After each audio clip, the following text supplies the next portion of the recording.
Keine Mama, keine Milch, keine Überlebenschancen für so ein kleines Eichhörnchenbaby.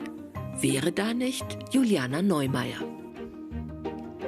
Es ist halt mein Herzblut, also mir gibt es dann total viel, wenn ich sehe, dass es so krank oder verletzt zu mir gekommen und es konnte dann wieder in die Freiheit. Also dieser Moment, wo man dann die Schleuse öffnet und weiß, jetzt darfst du raus, jetzt hast du aktiv eine zweite Chance, das Gefühl ist wirklich unbeschreiblich. Juliana Neumeier wächst mit Tieren auf, interessiert sich früh für die Natur und Wildtiere im Speziellen.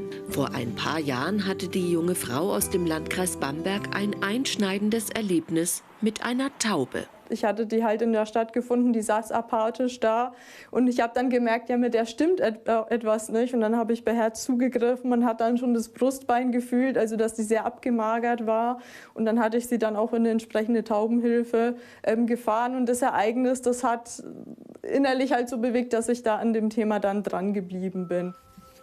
Verliebt hat sie sich in die Eichhörnchen. Ein Vollzeitjob.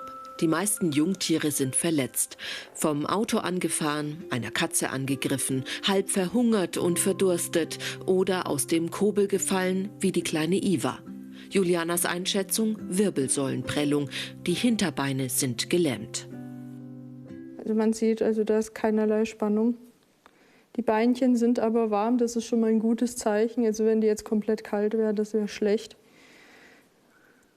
Ja, die nächsten Tage sind entscheidend.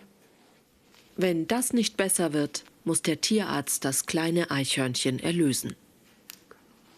Natürlich, da fließen halt Tränen oder auch so Intensivpatienten, wo man wirklich wochenlang drum gekämpft hat und das wird dann doch nichts. Das belastet schon einen mit.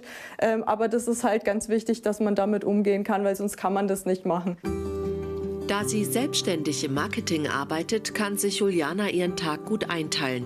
Füttern, putzen, pflegen, all das kostet Zeit. Dazu kam ein Eichhörnchenlehrgang mit Prüfung. Mit weiteren Mitstreitern hat die 33-Jährige einen Verein gegründet, der sich für Wildtiere einsetzt. Ständige Erreichbarkeit ist Pflicht. Jetzt kommt vielleicht ein Notruf, genau. Ja, hallo? Ein Stockentenküken braucht Hilfe. Juliana vermittelt die Anruferin gleich an einen vogelkundigen Kollegen weiter. Von März bis September werden Jungtiere gebracht. Manchmal sind es 4 Neuzugänge am Tag. Die Pflege kostet nicht nur Zeit, sondern auch Geld. In ihre Volieren hat Juliana einen mittleren 5-stelligen Betrag investiert. Sie trägt die Kosten für Tierarztbesuche, Medikamente und natürlich Futter. Das mischt sie selbst. Leider haben auch viele Eichhörnchen-Futtermischungen Erdnüsse drin. Das sind aber Hülsenfrüchte und in großen Mengen verursachen die Bauchweh beim Eichhörnchen. Zudem sind auch oft Erdnüsse halt Schimmelpilz befallen und das ist halt auch überhaupt nicht gut. Es ist halt immer die Devise, alles was heimisch ist, ist auch soweit okay. Wir sollten unsere Eichhörnchen besser schützen, sagt Juliana und ist glücklich, wenn sie sich mit ihrem Fachwissen an Projekten beteiligen kann, wie etwa im oberfränkischen Memmelsdorf. Beim Überqueren der Straße hier sind schon viele Eichhörnchen überfahren worden. Auf Bitte einer Anwohnerin hat die Gemeinde eine Brücke für die Tiere gebaut.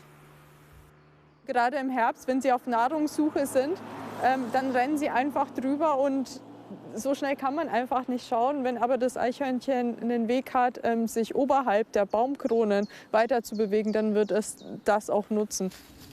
Ohne Wildtiere wäre unsere Welt ein ganzes Stück ärmer. Das muss auch die nächste Generation verstehen. Deshalb besucht die Eichhörnchenmama gern Kindergärten und Grundschulen, um dort ihr Wissen weiterzugeben.